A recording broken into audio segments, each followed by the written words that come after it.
We are living off the inheritance of previous generations. For 3 centuries, every era in our country's history left a better legacy for its children. The greatness of the UK was forged by the sacrifices of our ancestors. They built, they innovated, and they took tough decisions. They never assumed that prosperity was guaranteed. They made sure that it was. But that has bred an assumption that Britain will always be wealthy. We are a wealthy country, but we are becoming weaker through complacency. We are losing our resilience. We can't make things like we used to. We don't build as quickly. We are spending too much on debt, too much on welfare, and too little on defense. We are not growing like we should be. That's us. That's Canada, a little higher. That's the US growth. And up there at the top is Australia. We are not creating a legacy for the next generation. Worse than that, we are mortgaging our children's future by not recognizing that the world has changed. We're making things harder and harder for them across the board. If you look at real disposable income, or GDP per capita, or home ownership, you will see that things are stagnating or going backwards. In 1974, you could save up for a deposit to buy a house in less than 6 months.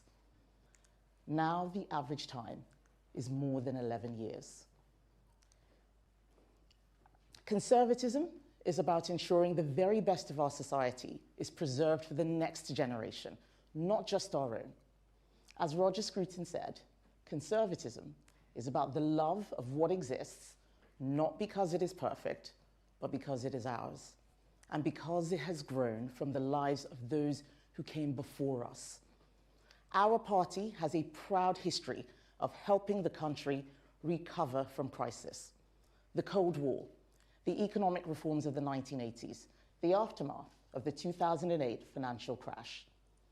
It has often been our duty to shepherd our country's recovery. Yet last July, we suffered the worst defeat in our party's history. We replaced the principles-based government that brought us success with the managerialism of Labour that gave our power to quangos and courts. We assumed that we would always be wealthy, so we focused on the status quo rather than the future. And now Labour are back, and they are already making everything worse. Jobs are disappearing, taxes are rising, and growth is shrinking.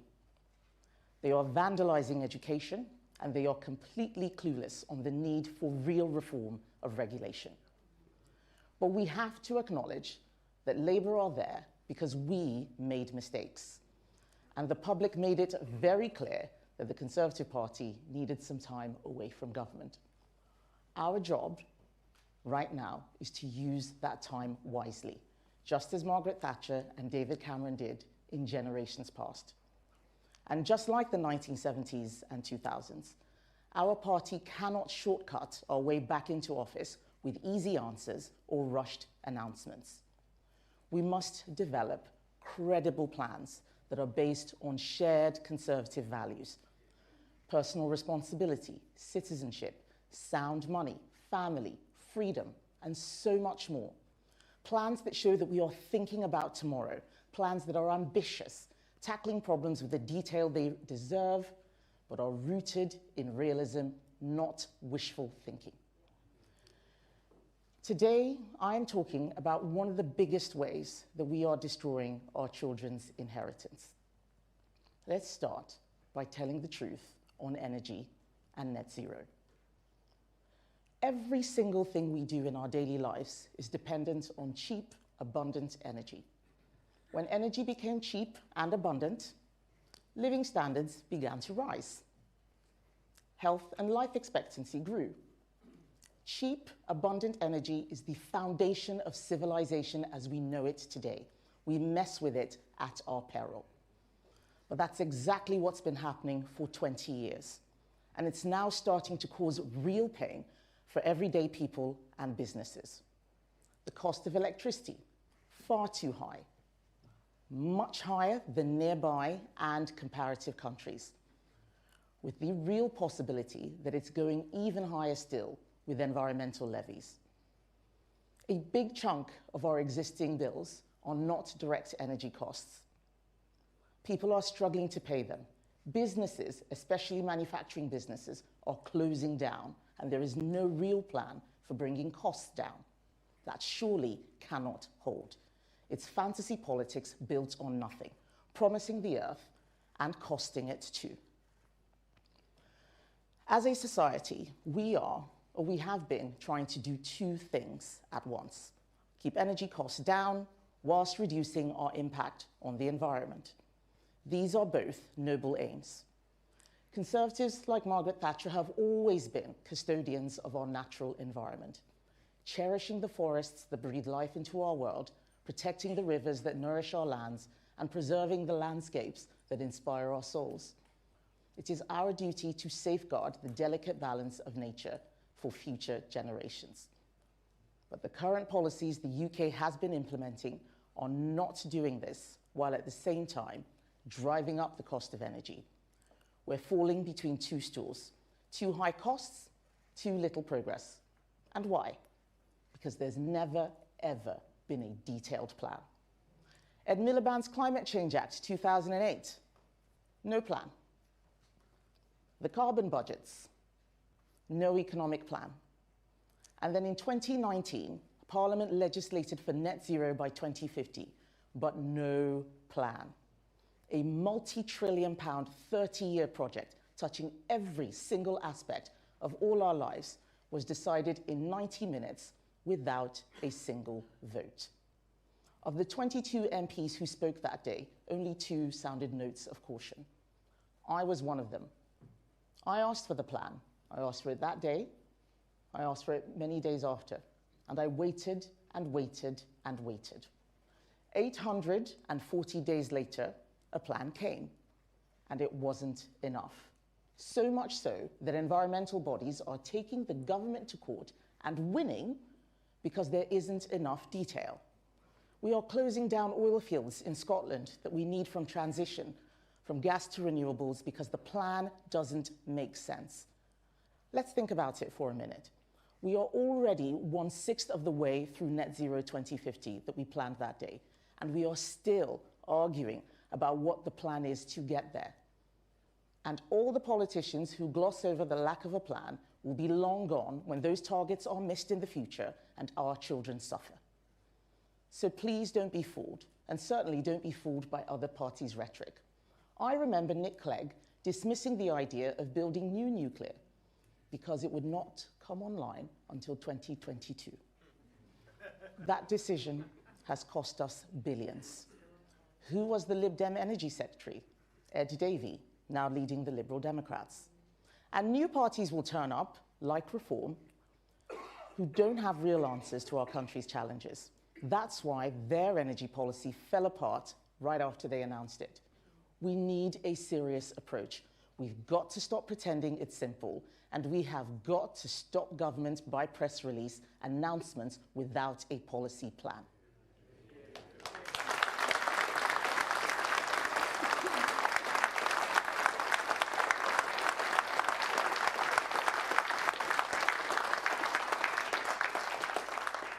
Making promises and not delivering is exactly the reason that the political class has lost trust. The only way that we can regain it is to tell the unvarnished truth.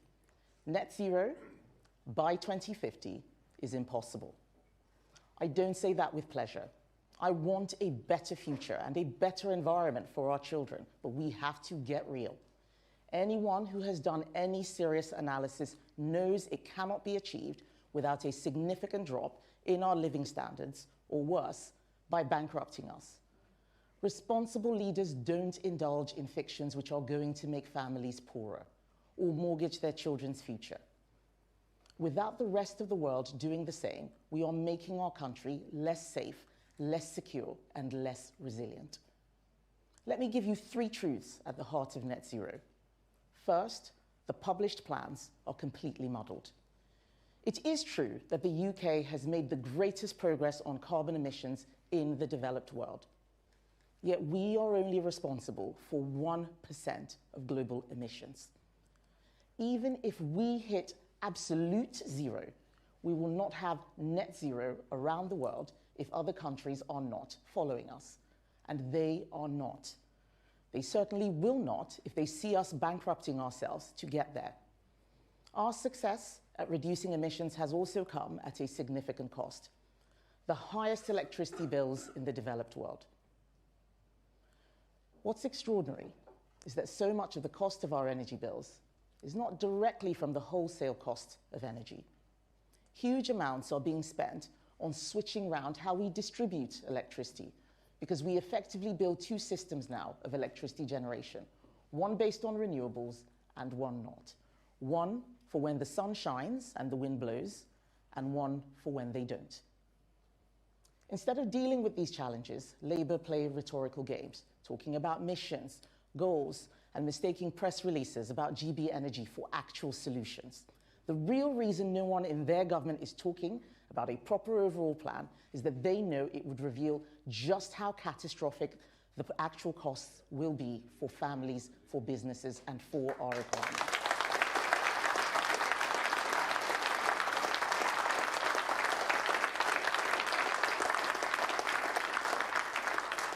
Those costs include families being forced to replace perfectly functioning cars, boilers, and cookers with more expensive, less reliable versions of the same thing.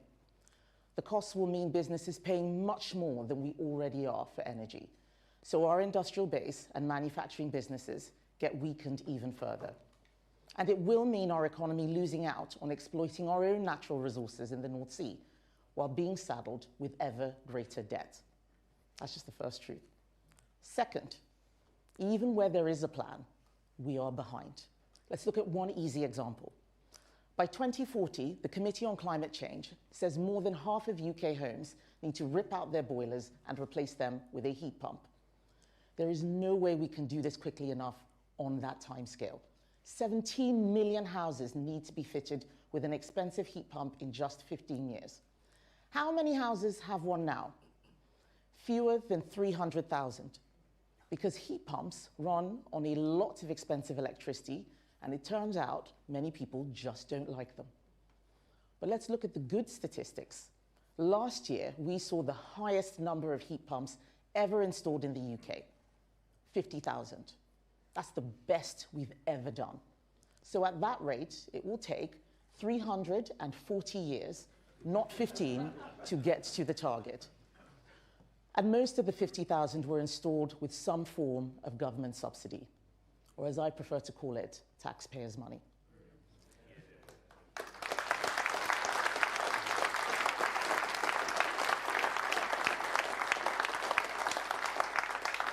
There's a lot less of taxpayers' money now, and that's before government spending gets further constrained by the need to spend more on defense. This is not a criticism of green technology. I support the shift to renewables when they make energy cheaper and more secure. However, they are not a perfect solution and come with their own challenges, which brings me to the third truth. We are massively exposing ourselves to countries who do not share our values. Take solar panels. The good news is that costs have dropped in the last decade. Here's the less good news. 10 years ago, we were heavily dependent on China for all of the key components. Today, we're even more dependent. Look at the top dozen makers of solar panels. They are nearly all Chinese. That's an extraordinary dependency, given what we learned during COVID about over-reliance on these supply chains. What about wind farms? Where do we think that most production is currently? You guessed it, China, which means that they are all produced using Chinese energy. 60% of their supply comes from coal-fired power stations. They are building a new one every other week to keep up with our demand. Look at electric vehicles, all reliant on batteries to work. One country dominates production of the component parts which create them. Those three truths are why I call myself a net zero skeptic. Muddled plans, unrealistic targets and deadlines, over-reliance on China. We have got to start acknowledging what is in plain sight. Net zero makes us dangerously dependent on countries who don't share our values, and it is risking our energy security. It is time to stop pretending everything will be fine. And I'm certainly not debating whether climate change exists. It does. I badly want to leave a much better environmental inheritance for my children and for yours.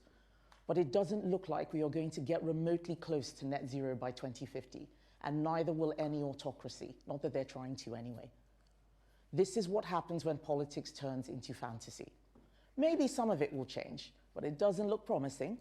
Ed Miliband spends all of his time making big promises, telling people he will cut household bills by £300 while having no idea how.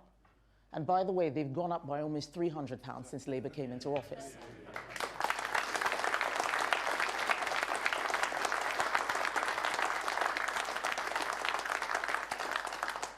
I often say that when you want to help people, you tell them the truth. When you want to help yourself, you tell them what they need to hear. We have to tell the truth.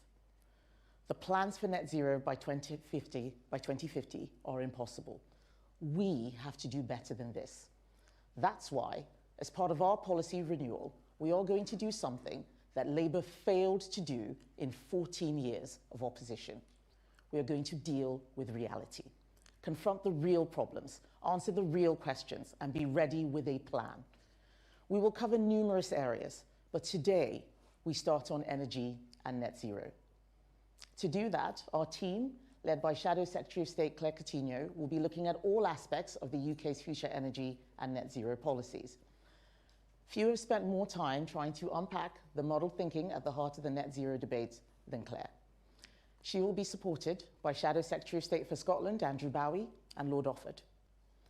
I am tasking her team with finding and working with the people who know the truth and who can come up with achievable solutions, people who can answer from experience, how we can deliver cheap and clean energy without bankrupting businesses, without eye-watering bills for households, without dependencies on hostile or unstable countries. Labour may not be interested in these questions, but we are. We are interested because as Conservatives, we want to protect our environment. We want to secure our energy and deliver a better world for our children. Someone has to save these noble objectives from the zealots who have hijacked this agenda.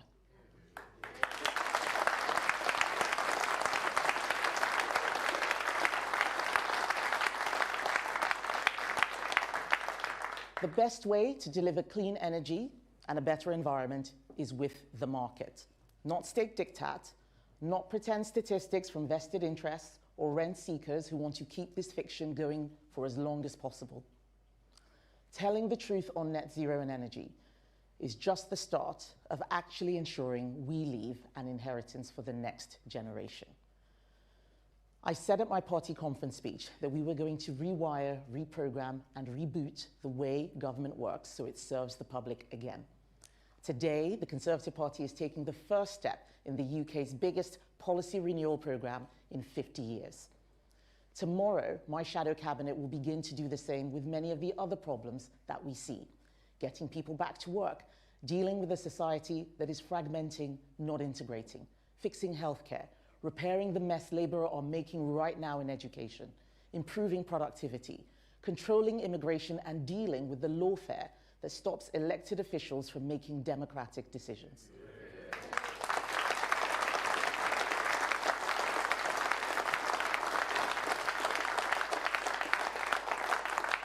And there will be so much more.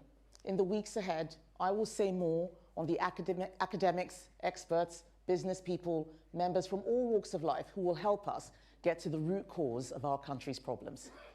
Our party members shape our policy, and they will be at the heart of this. They joined the Conservative Party because they want to change the country for the better. Our policy renewal will be the foundation of making that happen for the next decade. And if you are not a Conservative Party member, but like what you hear, join us. We need your support, your help, your expertise. Join us and help provide a better inheritance for our children. The party is under new leadership, and we are going to do things differently. We are serious about changing our country for the better. And the first way to do that is to realize we don't just exist to win elections. We have to know what we are winning for and what we are going to do after we win. Diagnosing the real problems, finding workable solutions, building a proper plan, then being ready to rebuild and make our country stronger again, just as we have done in generations past. Fighting for ordinary people, for the institution of the family, for business, for common sense, for less tax, less state, and less interference. And finally, ensuring that our generation can leave a real and true inheritance, a better world for our children once again. Thank you.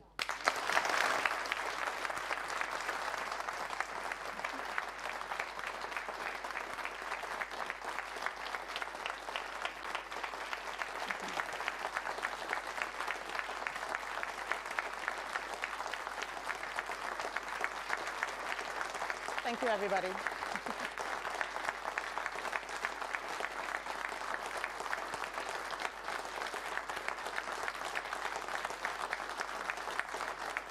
So, I have a list. I have a list of people who would like to ask questions from the media. The first one is Carl Dinnan from ITV. Carl. Hi, up at the back here in the gods. Ah, right. I'll wave at you. What do you say? You've said you want to rip up this plan for getting to net zero by 2050, but you haven't said that although you support net zero, when you would like to get there. What do you say to those who say that if you've got no target, you've got no plan? That's not how it works. You can't just pull targets out of the air. And what we did was pick a target and then start thinking of how to get there. We need to start thinking about it in a different way. How does this impact families? How is business going to help us deliver? And that's what the policy commissions are going to do. So what I'm not going to do is rush out and say it should be by 2051 or 2049. Why is it 2050 in the first place? No one knows. This is one of the things that we have got to fix, just simply making announcements without plans. So at some point, we will come out with new policies, but it may be that there's a better way of delivering net zero. Or it may be that we shouldn't be looking at net zero, but just focusing on clean energy and energy security. And there's a different way of doing that. That is what we want. There will be some people who will disagree with what I've said, and I will ask them, send me your ideas for how to make this net zero by 2050 plan work that is not just wishful thinking or bankrupting our country. We want to hear from everyone, not just the people who agree with us. And that is how we will make sure that we have a comprehensive and coherent plan that actually delivers.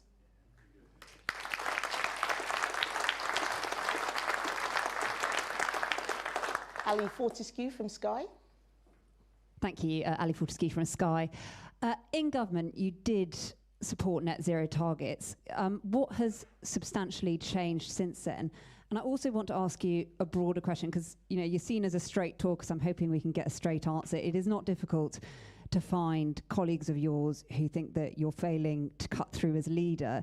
Do you think those colleagues have underestimated you, or were you overestimated when the party picked you to be its leader? Okay, thank you. So on the first question, I haven't changed my mind. What you're describing is called collective responsibility. I was a member of the government. I sat in the committees where people were trying to make the plans work, and I could see that they were not going to deliver. I said so in 2019 when I asked the question when it was first announced. I said it again in 2022 when I first stood for leadership. I said it in 2023 when I lobbied to reduce the ZEV mandates that was being imposed on the car manufacturers who were coming to my office telling me it couldn't work. And I said it again last year, 2024. The person who's been consistent all this is me. And I'm not going to pretend that I won't have critics. And it's not easy to find critics. This is politics. Being a politician is about being criticized. What I'm asking people to do is listen to what I'm saying. I am not doing what all the other parties are doing. We are changing the way we do things. The Conservative Party is under new leadership, and we have to make sure that we think things through and don't just give announcements without a proper plan to back them up.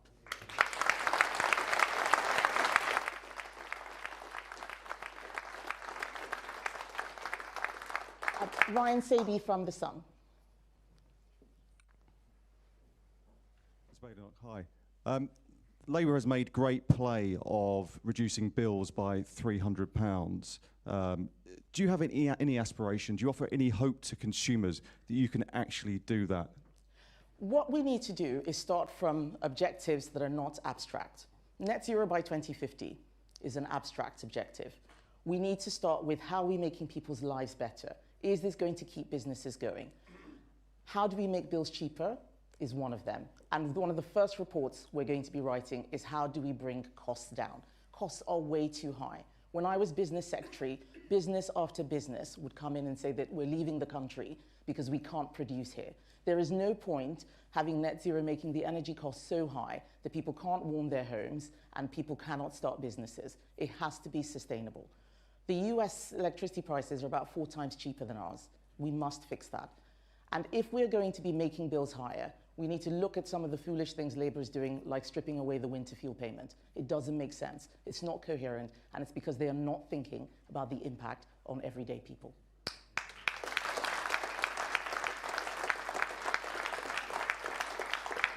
Ben Wright from the BBC. Thank you. The aim of the 2050 net zero target is to stave off catastrophic climate change. By abandoning a target set by a Tory Prime Minister, aren't you simply trying to trump Reform UK, which also wants to scrap net zero and stave off the threat to your party from Nigel Farage? There was no reform in 2019 when I first spoke about this. There was no reform in 2022. I've been talking about this for a long time. We do need to tackle climate change, but if a plan isn't working, we can't just keep bringing out a broken plan and saying we'll keep going on with it. Let's get a plan that works. If the way to tackle climate change is net zero, let's figure out a way that does it without bankrupting our country and impoverishing our people. That is the message that I am giving here today.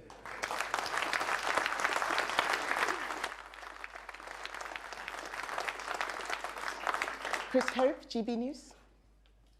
Thank you, Kemi Badenoch. There's been some reporting that you may be doubting your commitment to the pension triple lock at the next election. That wasn't mentioned in your list there of things you're looking at. Can you confirm here and now you will maintain the pension triple lock if you win in the next election? I can ask a quick second one about Ukraine. There is concern about our commitment to Ukraine amongst GB News viewers. Should MPs get a vote before we deploy British troops on the ground? I think that on Ukraine, that's relatively easy. We should have a consensus across Parliament on this. This is a very significant decision. It's taking us to war. On the first question, I have said repeatedly that the Conservative Party policy is to maintain the triple lock. When we are changing policy, I will stand on a stage like this and I will announce that we're changing policy. Until then, the policy stays the same. Thank you.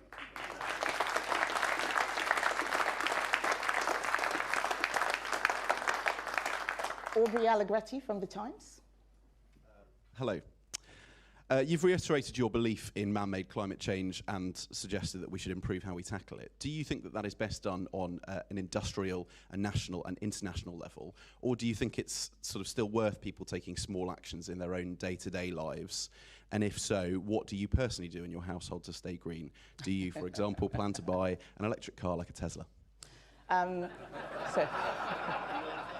So no, I do not plan to buy a Tesla, but you're absolutely right. One of the things that I mentioned in my speech was the Conservative principles, and one of them is personal responsibility. We do believe in being custodians of our natural environment, and everybody has to take personal responsibility and do what we can to make sure that we reduce our impact on the environment. And whether that's with buying a car that is more sustainable, building a home that is passive, we should all do everything we can. The problem comes when the government makes a plan that people cannot handle and forces them to do things that they cannot afford and puts it in law. That's one of the issues. And I do think that this has to come from international consensus. There is no point the UK getting to net zero if everybody else is carrying on as they are. If China is opening a coal-fired power station every 2 weeks, we're not going to get to net zero like that. But we can make sure that whatever we're doing, we have our core objectives in mind. Cleaner, cheaper energy, and a better environment. That's what we need to start from. We spend too much time talking about the abstract of net zero rather than the reality of what we're trying to deliver. And I'm trying to shift the conversation so that it is rooted in realism. Thank you.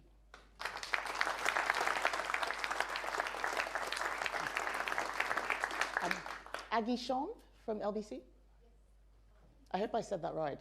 Almost. Aggie Shanbury from LBC. Very close. Can I just be completely clear on targets? So will you come out with a target at some stage? What stage will that be if you do? And just now you talked about personal responsibility. Can you talk about what you do in terms of personal responsibility? Do you recycle? Do you cycle around on a bike? What else do you do? Right.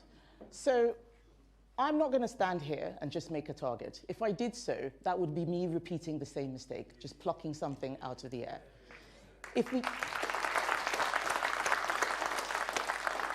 If we do find that all of the subject matter experts who come together decide that a target is necessary, then yes, we will have one.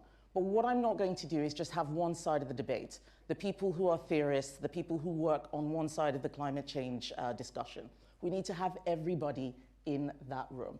And that includes the people who are running businesses, who often know more than the theorists or the officials in Whitehall who are making these plans. I saw it happen. It also needs to have skeptics in the room. Shutting out skeptics means that your plans will never be robust. And that's how we're going to make sure that we get a plan that actually works. And on my side, I do everything I can to make sure that I reduce my impact on the environment. I don't buy many clothes for my children. They will tell you this. They do a lot of recycling. And it's also cheaper, actually, to be sustainable. So that's why I know I'm doing my best.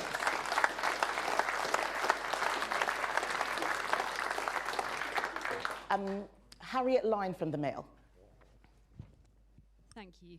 On the other policies in the policy renewal programme, will you examine whether to commit to pulling out of the European Convention on Human Rights? And has your thinking on this changed, or are you still on the fence? So what I said in the leadership campaign still holds, that if we need to leave the ECHR, we will do so, but we're not going to do it without a plan. I remember voting before I became an MP in the 2016 Brexit referendum, only to become an MP the next year and see that we'd made a decision, but a lot of the thinking had not been done and we were making it up on the fly. We cannot do that again. Even leaving the ECHR is not enough to solve the myriad problems that we have. That's why I talked about lawfare in its entirety. There are many things, including some of the agreements that underpin how we've got to net zero. So we will need something that looks across the board.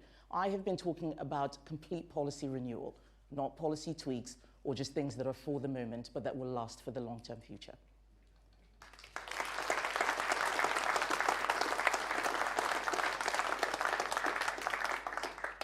Okay, I think we have come to the end of the questions. So I just want to thank everyone who's given up their Tuesday morning to be here. I know that this will be challenging for some, but I welcome the challenge. We're going to do this together. We can deliver a better inheritance for our children, and the policy work begins now. Thank you.